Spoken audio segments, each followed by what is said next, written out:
All right, my name is Big Time. Going to be bringing you some Fcukery from Chicago and Philadelphia, of course, cover some local events and some crime that you're never going to hear about, of course, and Philadelphia and Chicago's answer to the blacks, the youth, oh, the poor kids.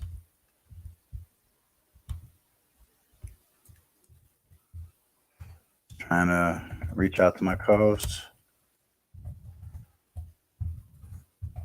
Also, we are working on potentially maybe some sort of debate. I don't know.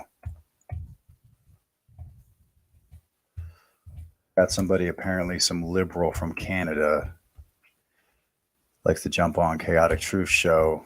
He was starting to tell me who was responding. He was starting to tell me that conservatives. Yeah, give me 1 second. Headphones.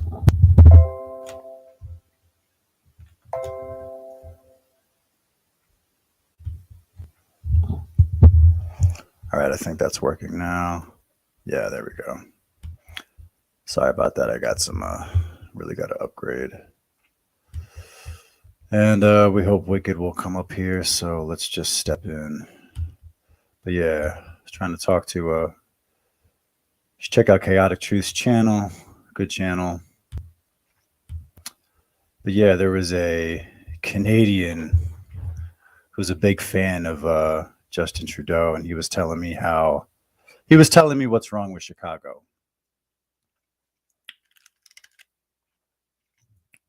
Interesting, right? Always interesting when someone from another country tries to tell you your country's problems.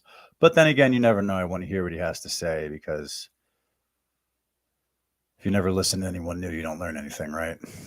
But I figured, what a great opportunity. A liberal from Canada can talk to my co-host. My co-host, in case anyone isn't familiar, is a black divested woman who is from and grew up in Chicago. I would just be very interested to hear what they talk about. We'll see. But anyway, while we're waiting for just gonna be checking messages back and forth for Wicked. So let's cover one story.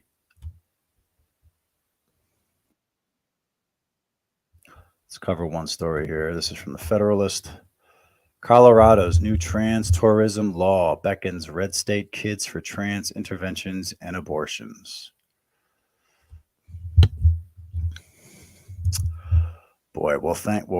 Thank God we have weak white people who support chopping off the parts of children. A millstone. Actually, I'm going to pull that up because that's what I believe in.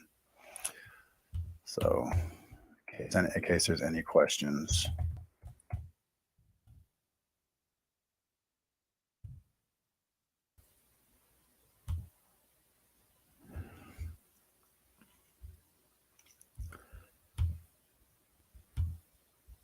In case there are any questions where I stand about that sort of bullshit. So, real fast. And you're just going to have to deal because I'm not that fast. So, this is how I feel. You understand? And for anyone who should cause these little ones to stumble and turn away from me, it'd be better to have a millstone cast upon their neck and have them flung into the sea. That's what I think of that. Anybody who agrees to hurt children. So anyway, let's get to the article. I'll keep reaching out for Wicked. Colorado Democrat Governor Jared Polis signed a new law last week to circumvent red state bans on abortion and transgender treatments. While Republican lawmakers ramp up protections for vulnerable teens caught in America's contemporary transgender craze, Polis aims to make Colorado a destination for impressionable minors to seek permanent procedures from puberty blockers to surgery. Here in Colorado, we value individual freedoms and we stand up to protect them. That's a creepy way to say it. I'm excited. Well, what if my individual freedom is beating my children? What if my individual freedom is being racist and I want to open a store? Let's say I want to open a store and I don't want to sell guns to gay couples. Is that my individual freedom? I'm excited by the work of advocates and legislators to further Colorado's reputation as a beacon of freedom, a beacon of choice, a beacon of individuality where we live on our own terms. That's all bullshit. Senate Bill 23188, signed into law Friday, opens the door for trans tourism in the state, allowing minors to seek abortions or gender affirming healthcare services.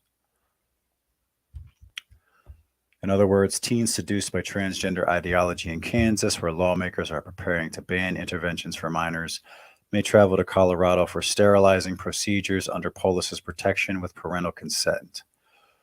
Similar legislation is under consideration in Wyoming, Nebraska, Oklahoma, and Texas. So, in other words, you have AIDS commies, as Hard Bastard likes to say, that have infested your state to get your shit under control. Utah Republican Governor Spencer Cox signed a bill to bar underage transgender surgeries earlier this year, but includes provisions in the legislation to make the new law toothless. Yeah, of course. Because Republicans are fucking cowards. They always are. They're just a speed bump for the Democrats. The Colorado Senate bill signed last week, titled Protections for Accessing Reproductive Health Care, also allows minors to abort pregnancies without parental consent. The new law protects people seeking abortions and transgender interventions who travel to Colorado by prohibiting state or local agencies from penalizing complicit medical providers. The legislation also nullifies extradition requests in other states where such procedures are banned and refuses to recognize out-of-state criminal or civil proceedings relating to these procedures. Previously, Colorado already established itself as a go-to destination for women seeking abortions from Texas and Oklahoma, where it is banned. I thought it's while policymakers in other blue states already passed laws to establish their states as abortion safe havens, Colorado's protection for transgender minors seeking life-altering surgeries is a first of its kind. The new law comes as transgender surgeries are expected to become a $5 billion industry by the end of the decade, according to a report last year from Grandview Research. Yeah, so let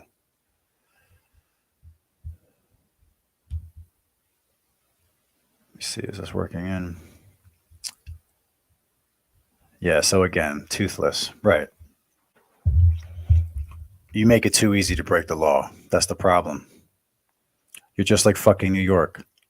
You're just like DA Alvin Bragg. You're just like Philadelphia with District Attorney Larry Krasner every single time. And it was just like in Philadelphia when, thank God, we have a chapter of the Guns of America, because when Mayor Jim Kenney decided to ban guns at rec centers, which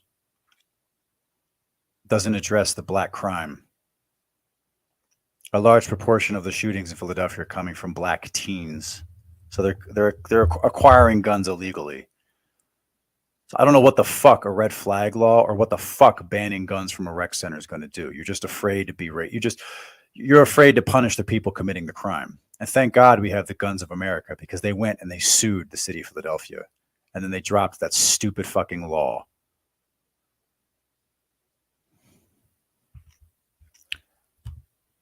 Anyway, we're just going to be checking in, seeing if Wicked is around.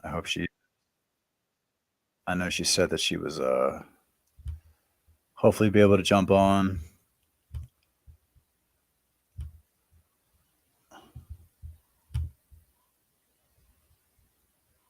Said she might be able to jump on today. If not, I'll try to shoot for next week. And I'm really interested to see if I can get this Canadian member, this Canadian liberal who has Justin Trudeau's his hero. I want him to talk to an actual person from Chicago. And I'm curious how that conversation will go. Anyway, while we're waiting for Wicked, let's hit another story.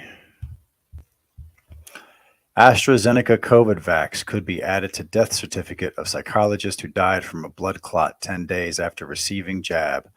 Mrs. Wright said the fact that she now had written proof that AstraZeneca played a part in Stephen's death would allow her and her family to ramp up their legal fight against the pharmaceutical giant. Rest in peace.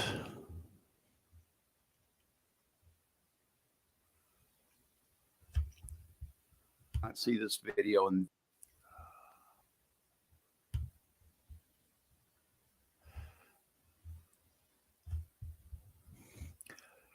give me 1 sec. I'm just trying to get that ad to shut off.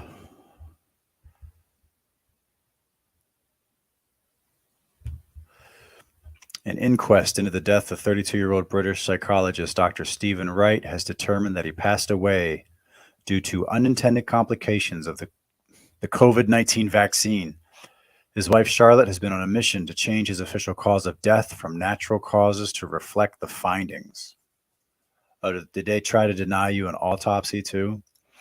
Dr. Stephen Wright died in January 2021 after being diagnosed with a blood clot in his brain. He received his first dose of the AstraZeneca vaccine just 10 days prior.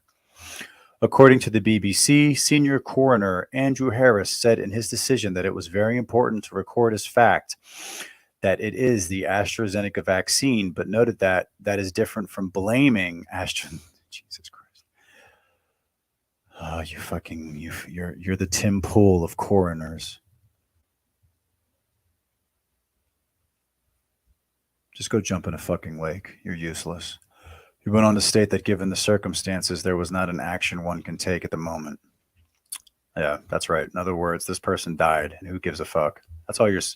Just die, bro. All right, just don't. Mrs. Wright celebrated Harris's ruling, saying the fact that she now had written proof that AstraZeneca played a part in Stephen's death would allow her. Yeah, I read that. It was made clear that Stephen was previously fit and healthy and that his death was by vaccination of AstraZeneca. In an interview with BBC4, Mrs. Wright explained that when her husband died, people questioned whether it was actually from the vaccine. Even with people in my life, there were questions and queries about whether I was actually telling the truth, she lamented. So 2 years later, I can finally say it is the truth. I mean, if you have a brain scan, like an MRI, and you can show the clot, and you can show that the only thing that changed in an autopsy report, I mean, if you take pictures of the clot, that's pretty strong proof to me. I mean, there's certainly questions, but I can understand people who don't see the clot or don't see the brain scan, because I would want to see the brain scan and the clot. I didn't believe in the what is it, the memo gene? Anyway. It provided relief, but it doesn't provide closure. She added, I think we're only going to get that when we have an answer from AstraZeneca and the government. AstraZeneca, for its part, said via a spokesperson that it was very saddened by Stephen Wright's death, but maintained that the benefits of vaccination outweigh the risk of extremely rare potential side effects. I don't think death is worth the side effect. I think death as a side effect means you can go fuck yourself.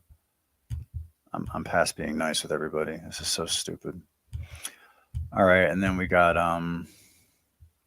one from Redux.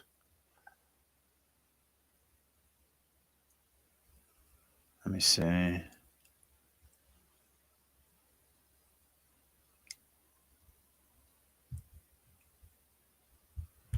Give me 1 sec. I'm pretty sure I got Redux up here. Or did I delete it? I might have deleted it. All right, give me 1 second. We got to pull this up.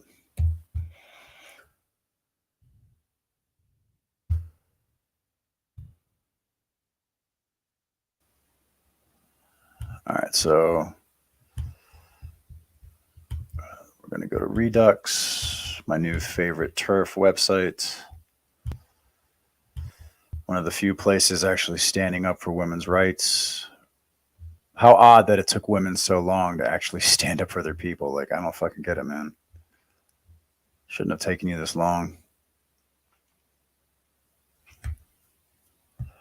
All right.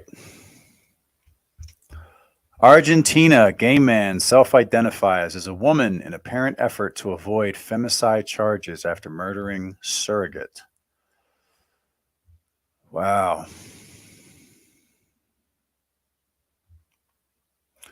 A gay man who admitted to murdering the surrogate mother he hired to have his children has told the court he identifies as a woman in what some are calling a bid to avoid a potentially lengthy sentence for femicide. Oh, so you killed two people. So did you kill her before she had the baby or before she was pregnant? Wow, gay men are violent? No way.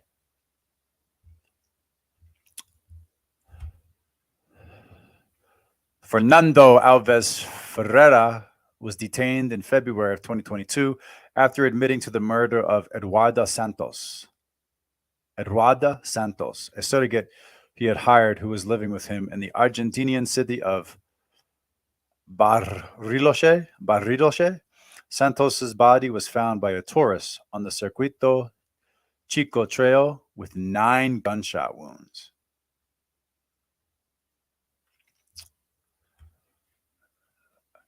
You should not be allowed to pay women for their children. A millstone. Like, this woman should be punished too. She doesn't deserve death, but how the fuck can a woman take money and give away her kid? I don't understand. A later forensic examination revealed that Santos's corpse also had injuries consistent with having been beaten prior to her death. Oh, so, well. 2 days after the killing, Ferreira turned himself into police. He repeatedly admitted to the crime while in custody, stating repeatedly, "I did it, I killed her." He was charged with femicide, premeditated murder, and use of a firearm owned without authorization. Wow, a gay guy got an illegal gun? How did that happen? And expressed a desire in court to enter a guilty plea.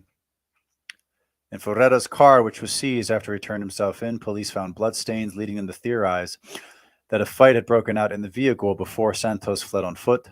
Ferreira then chased her down and shot her. Investigators noted that Ferreira had taken every precaution to ensure the woman could not defend herself. CCTV footage was also found of Ferreira disposing of his weapon. The motivation for the crime is unclear, as Ferreira has refused to provide concrete details. Instead, he has vaguely accused Santos of being involved in illegal gang activity and suggested he was the victim in the situation. No evidence has been found to substantiate this claim. Rest in peace. The court heard that Ferreira and Santos were both originally from Brazil and that Ferreira, along with his husband, had hired Santos to be a surrogate in 2020. Crazy. Santos would give birth to twins for Ferreira and his partner, who would pass away the next year. Oh, so your partner was dying? What was your partner dying from? The woman had apparently been living with the couple due to having a lack of her own economic resources. So you prostituted your children. So you sold off your children. So you're a slaver.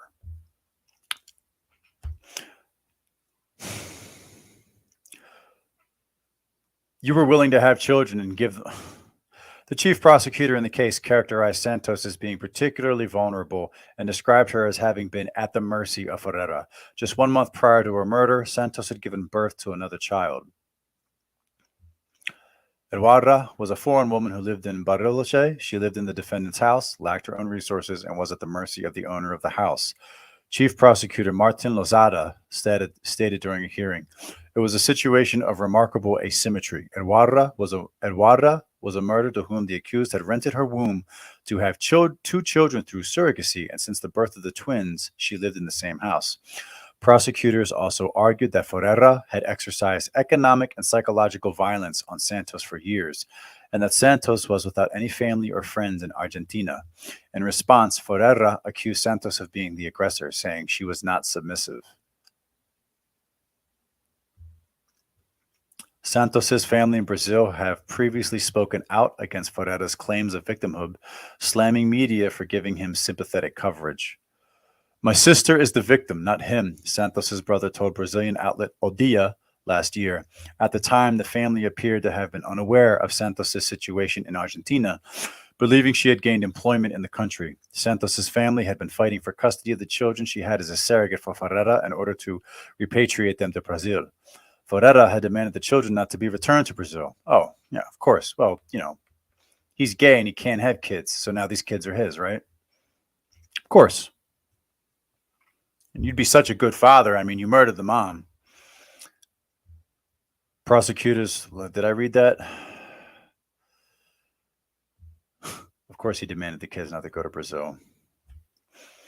It was the dynamic between Ferreira and Santos which led to prosecutors pursuing a conviction for femicide, which is defined as a gender-specific crime introduced in 2012 to address the nation's epidemic of sex-based violence. According to the United Nations, one woman is murdered every 32 hours in Argentina. The femicide provision was broadly defined as a crime against a woman when the act is perpetuated. Pardon me. A crime against a woman when the act is perpetrated by a man and gender violence is mediated. I mean, I don't understand all these extra laws. I mean, he murdered her. It's murder. Murder is murder is murder. I I don't get the hate crime. Like I don't. That's all stupid bullshit. Murder should just punish him for murder.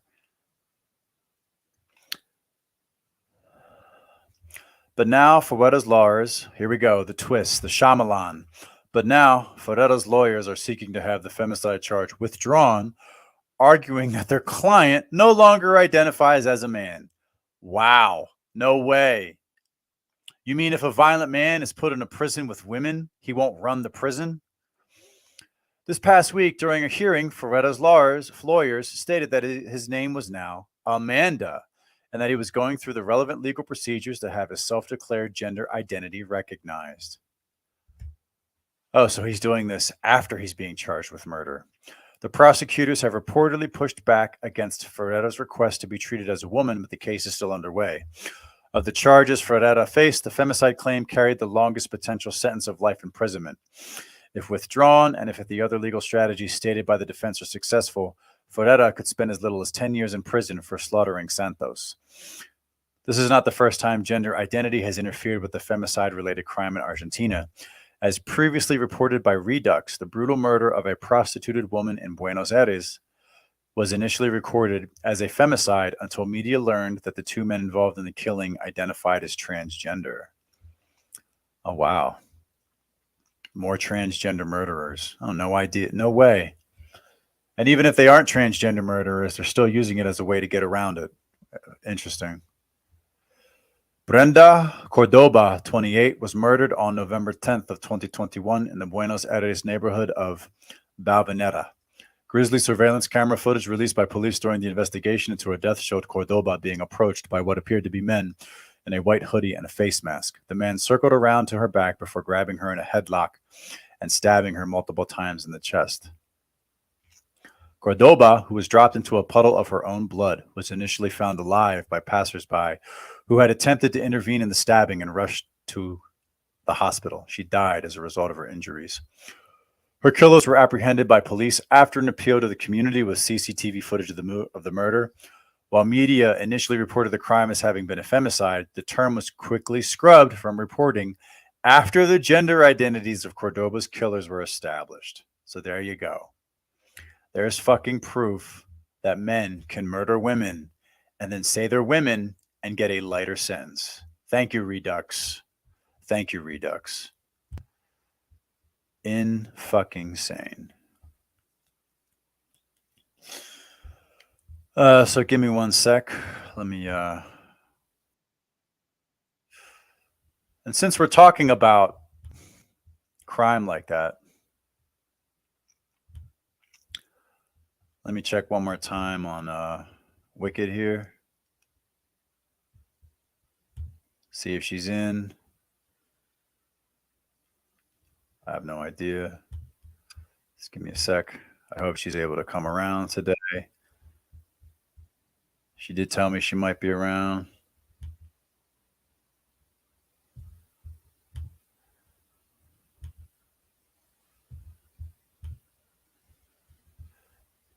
Don't know. We'll see. Let me just pull up one more YouTube.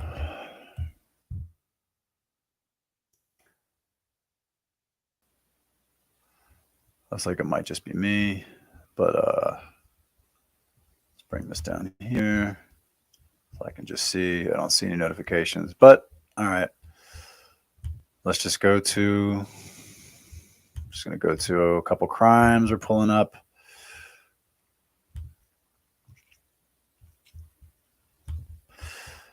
Now, speaking of committing crimes against the LGBTQ community,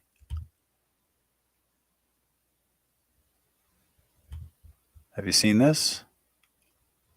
Have you seen this ad that's about to play?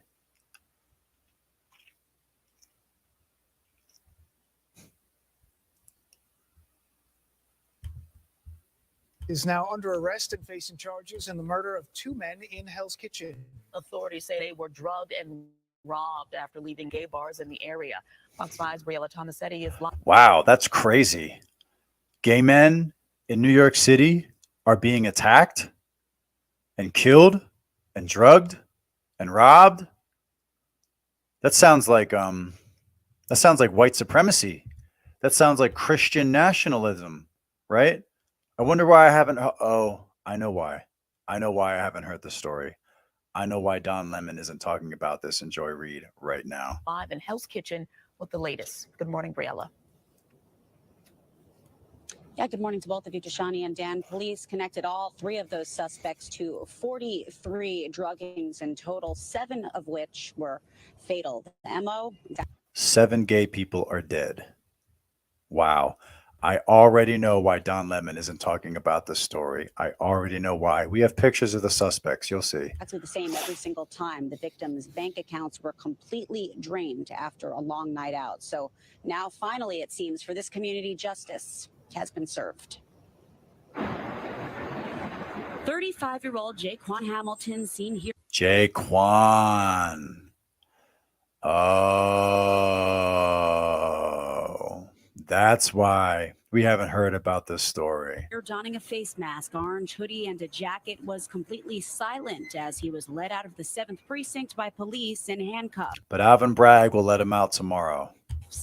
Hamilton is the 3rd suspect to be placed on. Oh, that's why. That's why Don Lemon isn't talking about this.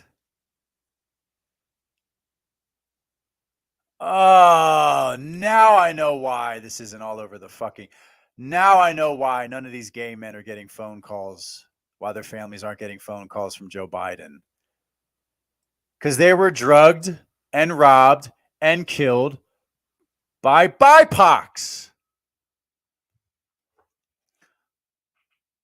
See, gay people, your lives only matter when white people kill you. Under arrest and linked to the murders of 2 men who died after leaving gay bars in Hell's Kitchen. He was picked up at around 7:30 last night on Bridge Street in Brooklyn and faces 1 count of murder, robbery, and grand larceny charges. He's also being charged with conspiracy and ID theft. 1 count of murder? You literally just said there were 7 fatal. 1 count? Other alleged accomplices, 30-year-old Jacob Barroso and 34-year-old Robert DeMeo, were arraigned on similar charges earlier this month. By the end of March, police had linked. Man, the Black and Brown Coalition is really hitting the LGBTQ community hard in New York City. 42 robberies, 7 fatal by drugging people in gay bars. They are specifically targeting gay men. Where the fuck is the LGBTQ community? Oh, that's right. They look like this, so they're going to be silent. Similar charges earlier this month. By the end of March, police had linked dozens of druggings, including 7 fatal overdoses, to 2 separate robbery patterns in and around Manhattan nightclubs. According to the NYPD, the 3 suspects drugged their victims and wiped their bank accounts.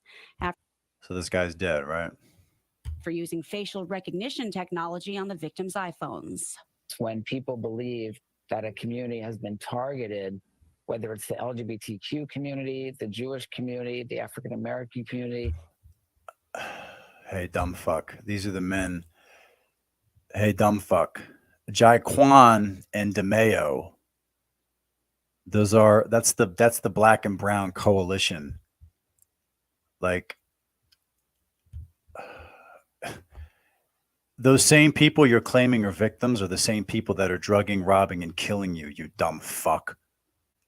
That a community has been targeted, whether it's the LGBTQ Of course, the Democrat. community, the Jewish community, the African American community. Those need Who's to it? be taken particularly. Who said anything about the Jewish community? Is this guy Jewish? What's your name? Botcher. I'm not The sure. Jewish community, the African American community. Those need to be taken particularly seriously. The deaths of two victims, John Umberger and Julio Ramirez, were only ruled homicides recently. They were previously suspected to be overdoses. Last spring, police say 25-year-old Julio Ramirez left the Ritz in Hell's Kitchen with a group of men. He was given a lethal cocktail of drugs, robbed, and then left to die in the back of a taxi. A month later, 33-year-old John Umberger was fatally drugged and robbed after leaving another gay club just a few blocks away from the Ritz. Umberger was a political consultant from Washington, D.C., who was found in the Upper East Side townhouse where he had been staying. According to the city medical examiner, both batches of drugs were laced with fentanyl. And the leading theory at this point is that all of the victims were targeted for their money, not for their sexual orientation. Nonetheless, the NYPD Hate Crimes Task Force is continuing its investigation. Wow. Look how the media covers for them. They were drugged. They were in gay bars.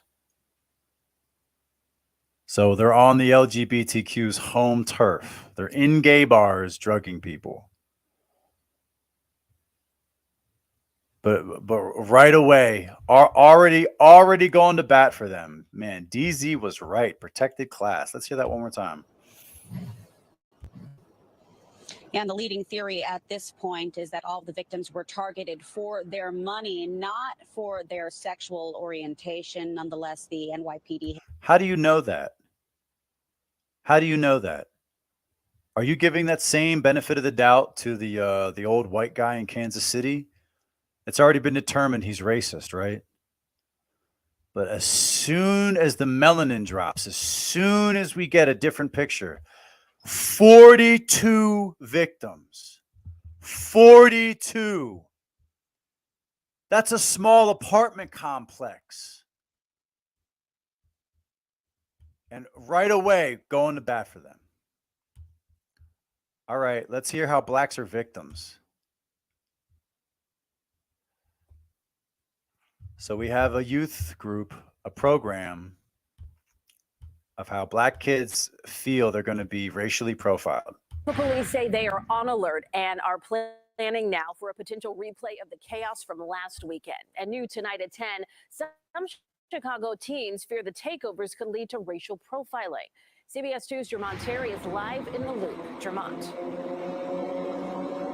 Erica, every teenager out at this intersection last Saturday night was not here to start trouble. And I caught up with a group of supervised youngsters who got swept up in this takeover mayhem. And tonight they fear when and if they come back downtown, people might look at them with side eyes because they fit the description. This scene from last weekend of teenagers and young adults jumping on buses, attacking and robbing people in downtown. But you can't even say black. It's Chicago. Teenagers and young black. Bro, that's a sea of melanin. Don't fucking like this is unbelievable. Downtown. But now tell me how they're the victims. Go ahead. Left so many in shock. Yet for others, it was deeper. It was hurtful feeling just to see black African American young people down there. Charles McKenzie brought 15 youngsters from his youth mentoring. Now they're kids. Isn't that unbelievable?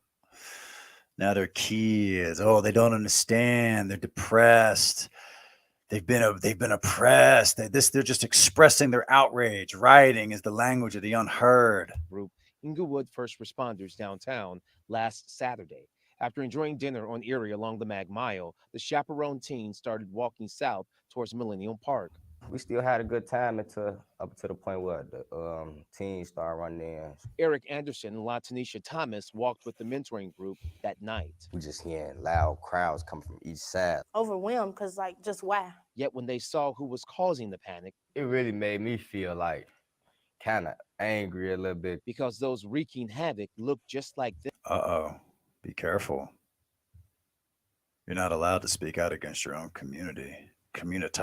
them, and that fear turned into shame. They setting that image for us as a community. The majority in the crowd were unsupervised Black teens. It's believed these downtown Wow, they said it. I can't believe it. takeovers and recordings are all for social media clout. But much of what we saw was criminal, not mischievous. People were injured, property damaged, and 2 were shot. They put it on social media, so people gonna see it. People gonna look at you like you this type of person, like you a gangster or you tough. But even at age 14, LaTanisha can't understand how those teens don't see their actions could lead to racial profiling. They look at us like, okay, you got one Black child doing wrong, so all Black kids do wrong, when it's really not that I disagree with you. at all. The young Kids do wrong. Wait, go back. don't see their actions could lead to racial profiling. They look at us like, okay, you got one Black child doing wrong, so all Black kids do wrong. No, that's not what it was. These are all Black kids. They are all Black kids. It's not one, it's 1,000. What the fuck?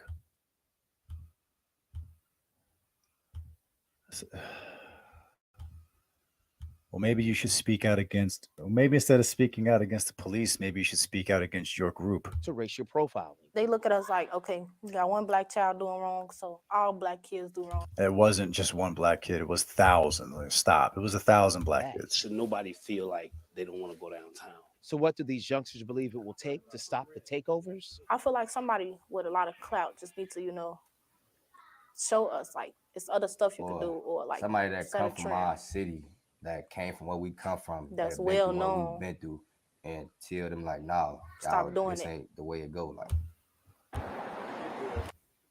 What does that even mean? A celebrity? Did she say it? Did you say a celebrity? Show us like it's other stuff you can Or do, or like somebody Let's hear that again. They feel like they don't want to go downtown. So what do these youngsters believe it will take to stop the takeovers? I feel like somebody with a lot of clout just needs to, show us like it's other stuff you can Or do, or like somebody that set a come from trend. our city, that came from where we come from, That's that been well through what known. we've been through, and tell them like, no, Stop doing this it. ain't the way it go. Like, So they need a Black celebrity to tell them that they shouldn't go downtown and commit crime. They're literally telling you to your face that they're not going to listen to anybody else. They are literally telling you to your face they're not going to listen to anyone who's not from their group. And again, just because these 2 kids listen, like they said, all the 1,000 other kids didn't listen. And for every group, I mean, this one group, they got 15 kids, but that just because these 2 kids are given an interview, that doesn't mean they're fucking angels either. I have no idea if these 2 kids were down there doing shit. I have no fucking clue. They could have just got on TV to just get on TV. I have no idea. And you think I'm lying? Here. How do you know this person is not a criminal? Would you believe that criminals could be supported by nonprofits? I got one. Just because you're in a nonprofit doesn't mean you're not a piece of shit. This almost every day on the show. What can be done about the violence? So now we're in Philly. Plaguing Another program. More of your tax dollars having to go to the one group of people that fucks up everything else. Ready?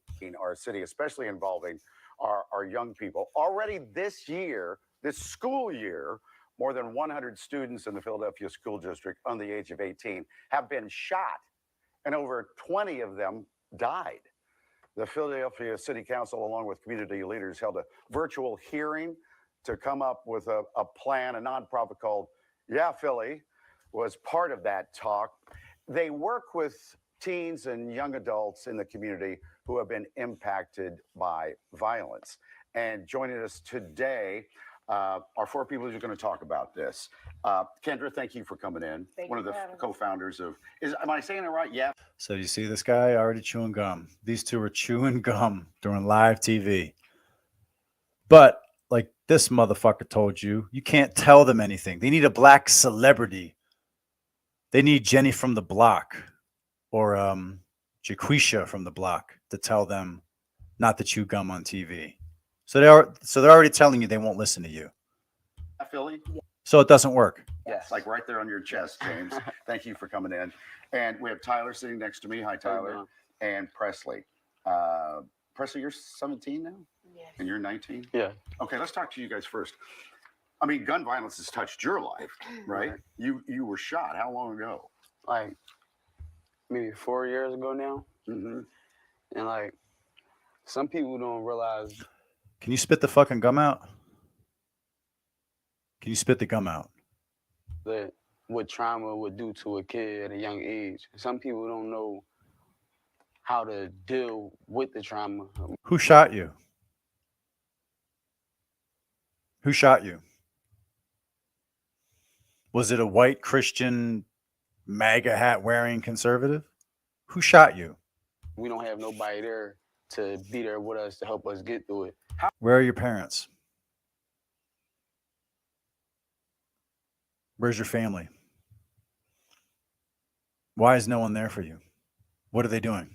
How early did you start getting in trouble? How early? I got my first charge when I was 14. 14. Yes. And I've been on house arrest since. House arrest since 14. Since I was 14. I'm 19 now. When did you first have a gun? I was 14. 14. Why did you feel like you had to have a gun? So 14, had an illegal gun, probation, house arrest, ankle monitor, racist system, right? He hasn't even been to fucking prison yet. Illegal gun, that's a felony. That's a felony in the first, having an illegal handgun. He got probation. Fuck this country. Gun. Fuck the black community. What racism? You got a class A felony, illegal handgun. He got house arrest. He didn't even get jail.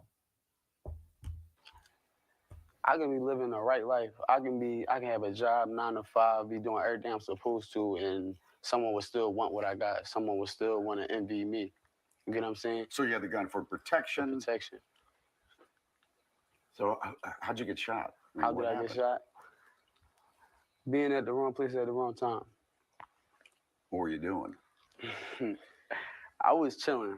You had fun. It's just like it's a normal day. Everybody had fun. You feel me? You go ahead. What do you think about his answer right there?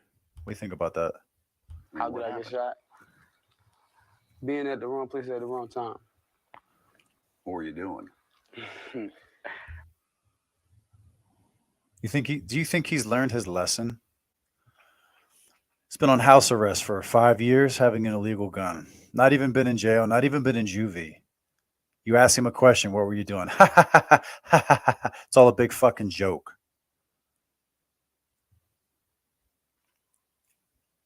That's what black privilege looks like. You can commit felonies left and right, and you get to stay home. I'm sure blacks love America. I was chilling. You have fun. All you got to do is cry racism. You can go on TV and you get brand name clothes, you get nice haircuts. You can commit felonies and you don't even go to jail. Because white people are that fucking stupid. Fun. It's just like it's a normal day. Everybody have fun. You feel me? You go have fun. Something can happen up the street. And now I'm in it too, just because of where I'm at. Presley, you were like jumped, over by the clothespin? Why doesn't this guy ask him who did it? Who jumped you? Who shot you? What happened to them? Wow, you had a gun and you got probation. Did the person who shot you get probation as well? How does that make you feel? When a black person shot you and they weren't punished by Larry Krasner, how did that make you feel that he treated the person who shot you the same way you were treated, which is you got house arrest? This is fucking infuriating, man. This makes me want to move to Oranje, I swear to God. Over by City Hall when you were 13. And she fucking chewing gum too. Who jumped you? Yeah, I was 13 years old. What was that about? It was crazy, but you know, Who jumped you? I can't really like. But you ended out on the street, so some girl dragging you around, and your family She chewing gum too. moved away for a while, but your family is now back. You two, why do you think we're shooting each other? I honestly think we shooting each other because people think like that's the new way to go. Like that's the new way Instead to. of using your fists, you I pull out wouldn't a say gun? instead of using your fist because even if you lose a fight, oh, you feel like you got to retaliate because you lost the fight. When in reality, you lost the fight. Okay, nobody's really going to talk about it in the next couple weeks. That's a fucking lie. That's a fucking lie. Your group will dog each other for months. And that's just in person. That's not even talking about social media. Did you see the Manosphere and the Red Pill Society break the fuck down because a white girl said slavery wasn't that bad? I watched grown black men like E-Black cry. You didn't think slavery was a big deal. I saw that. I saw a 40-year-old man cry and demand an apology. And you're telling me that you're not going to rub it in someone's face because you beat their ass for months? She's lying.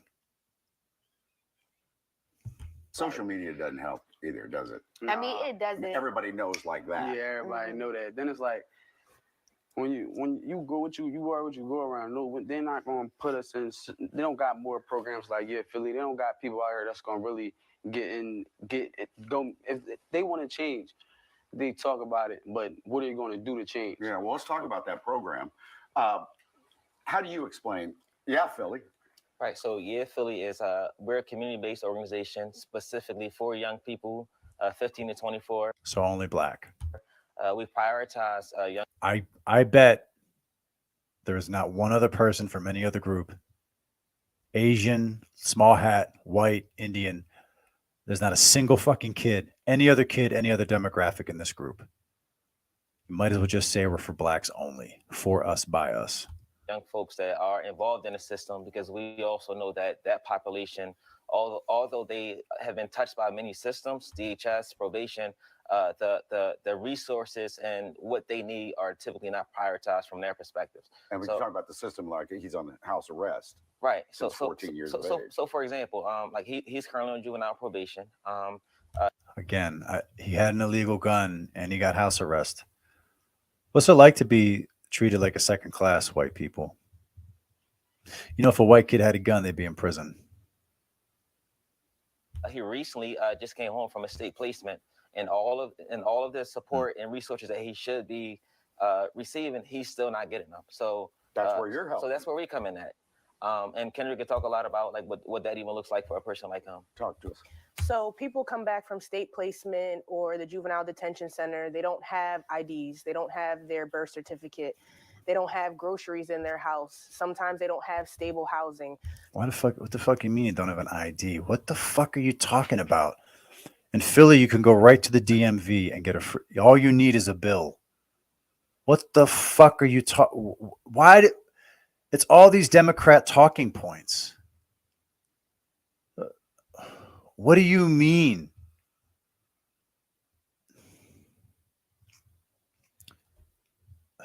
Okay. So what we can do, even though we're small, we're independent from the system because we can spend money on these things and help take care of these things immediately. Tyler? Independent from the system, but we receive federal grants, meaning tax dollars. So that's a part of the system you're still a part of. Yes. And you would do it for Presley as well? Yes. And I'm sure you have no problem taking that money. And Presley's been with us since she was 13, 14 years old. You really think they're helping you? I mean, like, they've helped me tremendously. I can't say in situations like Tyler, but for my own situations, they helped me like big time. And I've seen them help other kids like transform their whole lives into something else. Like, we could pull in somebody from Yearfully right now that's been with me in the beginning, and they could tell you like their whole life changed. And I'm not saying they changed it overnight, Right. but over time, that person living a whole new life. Would you agree with that, Tyler? Yes, I would. It's changed your life. Yes, like since I've been going in and out of the juvenile justice center, I probably spent like 4 years in there, just going in and out, being on house arrest. When they Wow. So he keeps fucking up and he still doesn't get prison. came along, they helped me get my life together. They helped me get IDs. They teaching me about credit, stuff that school don't teach us about. School don't teach us how to You have to be in school to learn. start businesses. They don't teach us how to buy a house. They don't teach us the stuff that we really need that's essential for living. That's awesome. Thank you. Yeah, that's right. It's school's fault you're a fucking piece of shit, right? That's right. It's school's fault you're a loser. That's what I got from that. That's good. All right.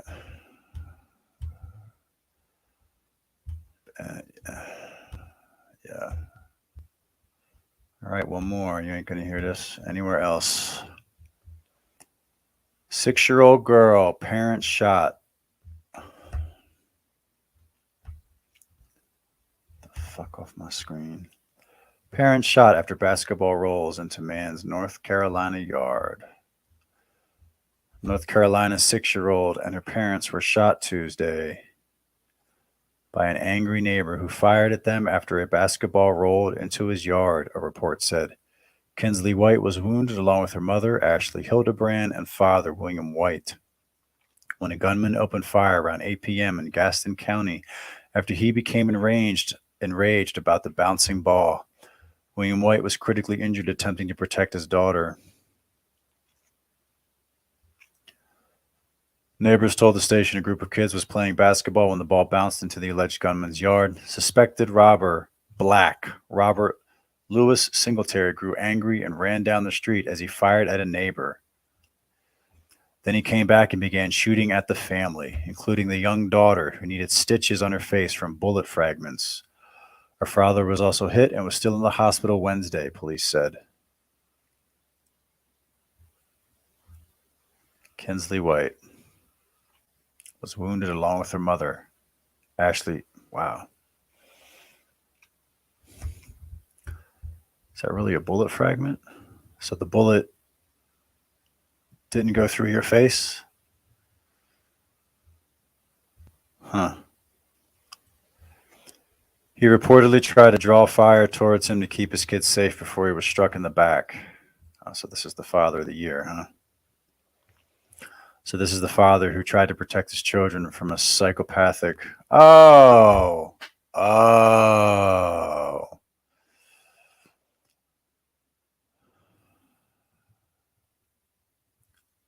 Stop killing my people.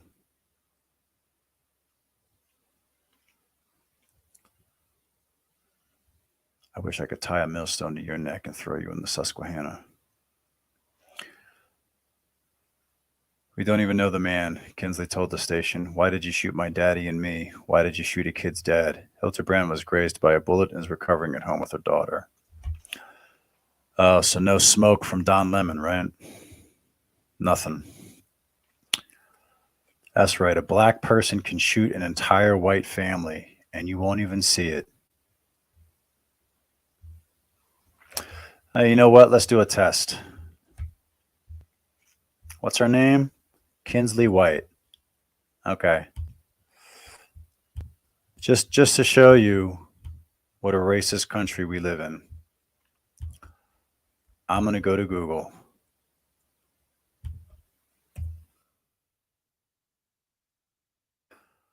Go to Google and let's try something. Let's just show you what a racist country, what a white supremacist country we live in. Ralph. Carl. Ready?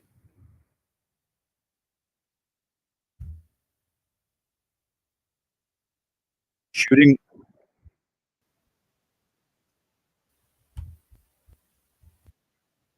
Sorry about that. Shooting of Ralph Yarl. This is a Google search. NBC, CNN, People, New York Times, St. Louis Dispatch. Two grandsons of Andrew Lester offer differing perspectives. Fox News, AP News, NBC, NPR. Wow. He's the new George Floyd. Axios, USA Today, the Kansas City Star. Wow. That's insane. Okay. Now, what's this black guy's name? Let's put in the girl's name, Kinsley White. Let's just see. Let's see what happens. Kinsley White.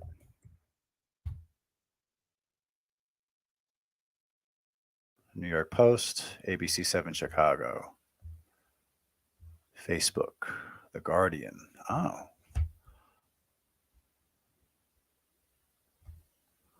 Oh, it's coming up. Okay. Wow. Los Angeles Times. Kinsley White, TikTok, famous birthdays, Amazon, Steve Silver. Oh, it's over.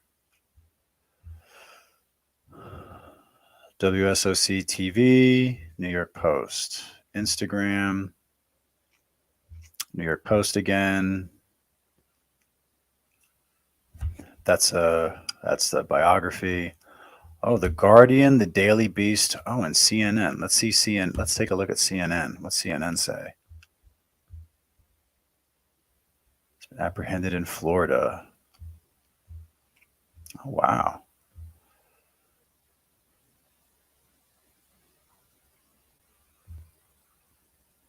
Ending a manhunt. Turned himself into authorities. Oh, so we got an update on the case.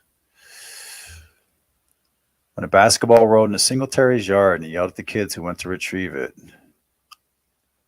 One of the kids told his father, who then went to Singletary's house and says to the effect of, "Stop cussing my kid out. If you got a problem, come to me and we can work it out," according to three neighbors. Singleton then walked inside, came out with a gun, and opened fire at the neighbors. Wow. So in other words, this white guy did not take Scott Adams' advice. We never expected anybody would break a gun out amongst all these kids. I mean, that was insane. I couldn't get inside in time, so he shot my daddy in the back.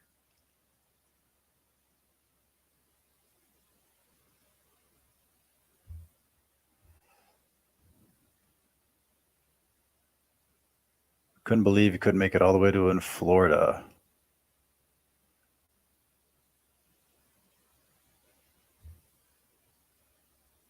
The shooting, oh, here we go. The shooting reflects the consequences of a country with more civilian guns than people, and the toxic stew of fear, paranoia, and distrust that influences so many and leads to violence. A verified GoFundMe page for the family has raised more than $11,000 by Thursday night. What they won't tell you is that Singleton has been on bail or bond. Oh, here it is. Here it is. This wasn't his first rodeo, right? The neighbors described Singletary as having his arm stretched out, just shooting as he went down the street.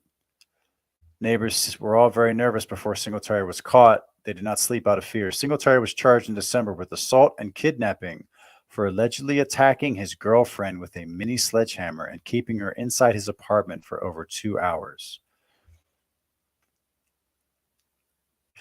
The charges are pending, and he was released on bond. Wow. How much you want to bet his girlfriend's black? This motherfucker kidnapped and beat a black woman. So I don't know what his girlfriend is. I'm assuming black, because that's usually.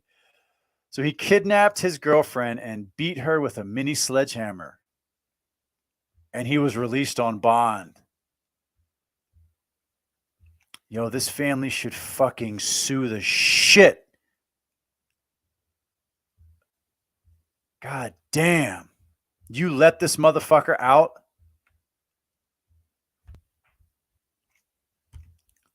Jesus.